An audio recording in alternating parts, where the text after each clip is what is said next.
홍남기 부총리 겸 기획재정부 장관이 다주택자의 주택들을 매물로 내놓도록 유도하는 정책이 중요한 공급 대책 가운데 하나라고 말했습니다. 당정 내부에서도 다주택자에 대한 징벌적 수준의 양도소득세를 완화하는 방안이 거론되기 시작했지만 실효성이 없을 거라는 이유로 반대도 많다고 합니다. 이광엽 기자입니다.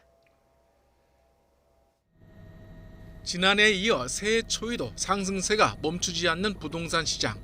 주요 원인은 무엇보다 공급 부족이 있다는 게 정부의 판단입니다. 홍남기 부총리는 한 방송에 출연해 정상적인 수요가 늘어나는 부분과 정책의 미흡함, 투기적 수요 등이 시장의 불안정성을 키우고 있다고 파악했습니다. 이에 따라 역세권을 개발하고 재건축, 재개발을 늘려 주택 공급을 확대하는 방안이 이번 주 부동산 시장 점검회의에서 논의될 예정입니다. 이와 함께 다주택자의 기존 주택을 매물로 유도하는 방안도 공급 정책의 주요 줄기로 제시됐습니다. 홍 부총리는 현재 주택을 서너 채 갖고 있는 다주택자들이 매물을 내놓게 하는 것도 중요한 공급 정책이라고 말했습니다.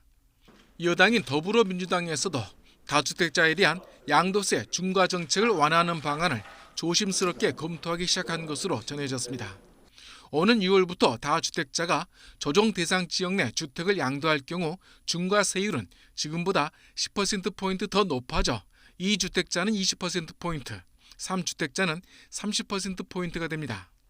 앞으로 양도 차액의 최대 70에서 80% 안팎 상당 부분을 세금으로 내게 될 수밖에 없는 구조입니다.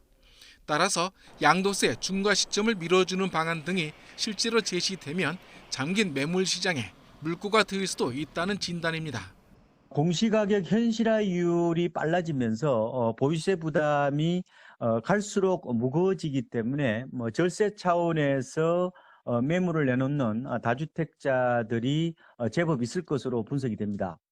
하지만 지난해 다주택자에 대한 압박에도 실제 시장에 매물을 내놓지 않고 버티다 오히려 증여를 택하는 현상이 확산했습니다.